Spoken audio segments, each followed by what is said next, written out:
And I'll read it out. It says anxiety equals the belief that bad stuff will happen divided by the belief that I will be able to handle it. Right? So it's an approach that naturally fits into what ifs types of situations. For example, like what if an earthquake should occur? Right?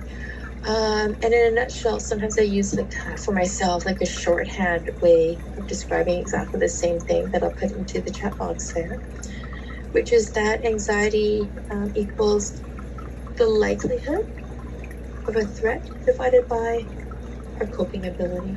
Right? Threat likelihood divided by coping ability. So it's a kind of mathematical way of thinking about it, including with inviting understanding, compassionate understanding, right? That if I have an anxiety or fear about a what if, like what if something should occur, right? Then looking at the top part of that equation, what's a threat likelihood?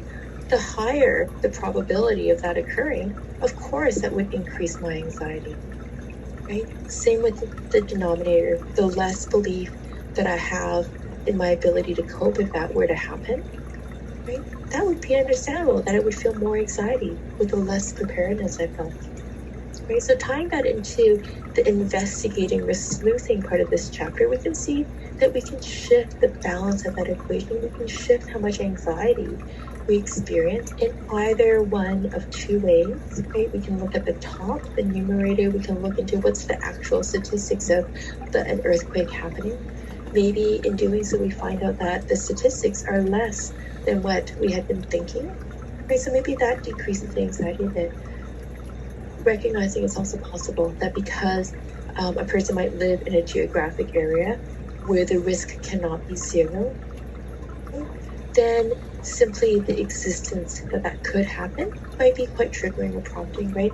And so in that case, addressing the bottom part of the equation might be helpful, right? It's asking ourselves, what's my resources when it comes to looking at my ability to cope, right? And actually taking the lens that it's not expecting ourselves to be doing things perfectly with our ability to cope, but maybe more that we could see ourselves being able to muddle through, get through that hardship if we had to. Maybe there'd be some help in the community, right? And it's also looking at, are there some steps that I might possibly be able to take that allow me to feel better prepared, better equipped, including with resources that are around me, right? Can I speak to people in my community or look at community-based sites and so on that contribute to that sense of preparedness and allow myself to take some steps individually and also recognize that there's some community types of preparation. Right? So that's just one example. And essentially that equation then lets us look at how can we take the complexity of anxiety, break it down into some component parts, and know that we have a bit of influence over some aspects of those parts. Right?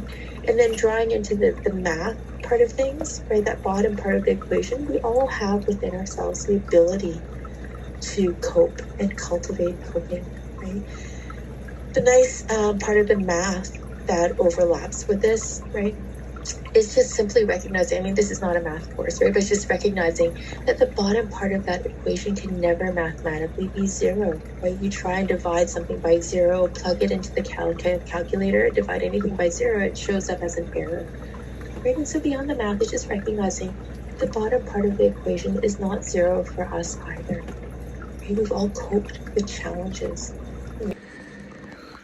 Hi YouTubers, it's Uncle Lo.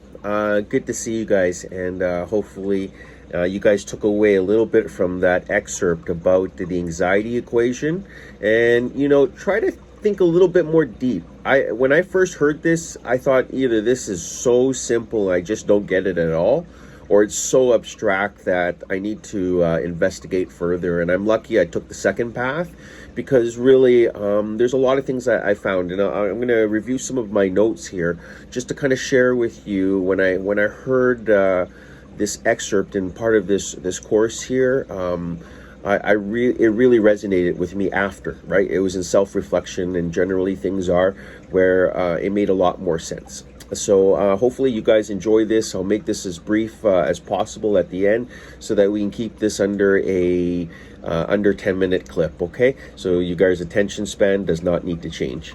But let's start now.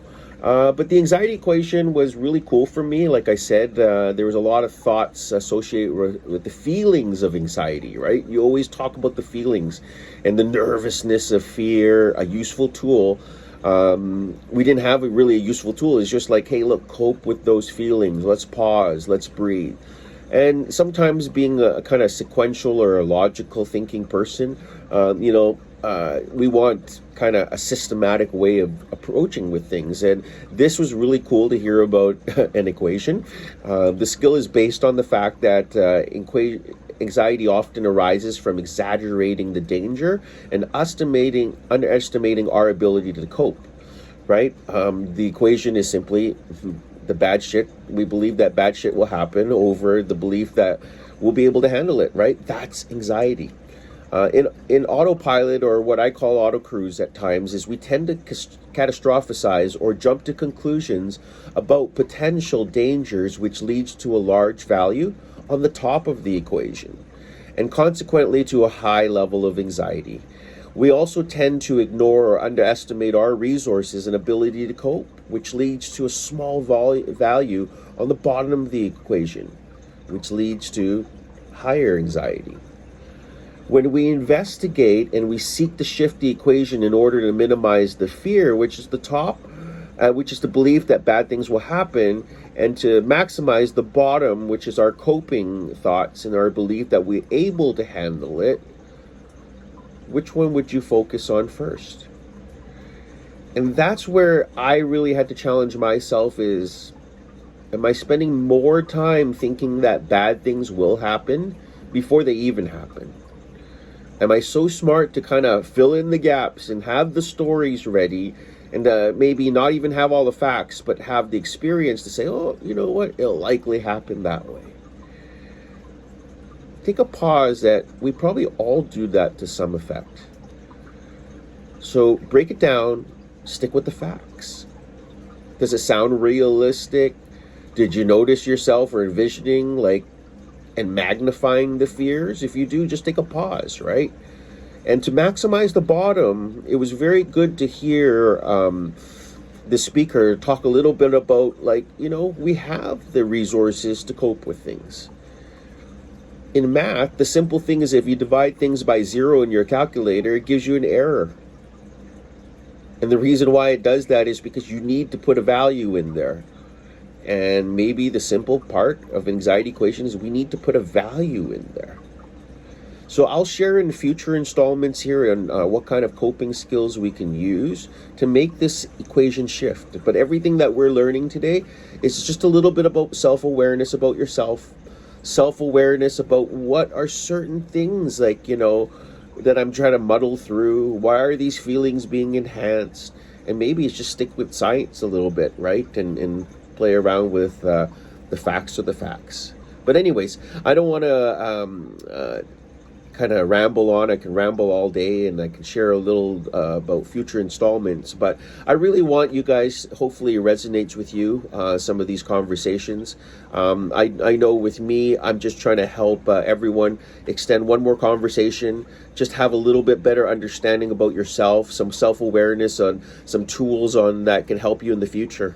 And for me, for especially the men, it's been kind of hard, doing push-ups the last few days and really looking at some of the purpose why I'm doing it, right? There's a lot of men who don't talk about mental health and they don't have the resources and the tools to really cope with it. And because we don't deal with the emotions that well, we base that those things, our feelings, are really just bad thoughts. And those are really not, because you can't just sweep them away. You can't just avoid them all the time. You got to tackle them. And that's going to be the hardest, I think, challenge, harder than your hardest sparring session with whatever you train in, harder than a debate than you've ever had with the highest level leaders, even bigger than debate than, even meeting the Queen, which I have in the past. And I've asked questions about things that make them tick and make them go stronger. I wouldn't ask them questions about how to build more anxiety, right? So hopefully it resonates with you and you like all this content, and keep motivating me, because thank you for the subscriptions. thank you for continuing to watch my videos. But please share it with your friends so that other people can benefit from the same things. And if anyone ever wants to chat, I'll find a way. Send a comment, send a time frame, send a conversation, and when I'm ready and when you're ready, we will talk about it, okay? But for now, aloha and mahalo and bye from now from Uncle Lo and Uncle Lo's Next Adventures. Bye.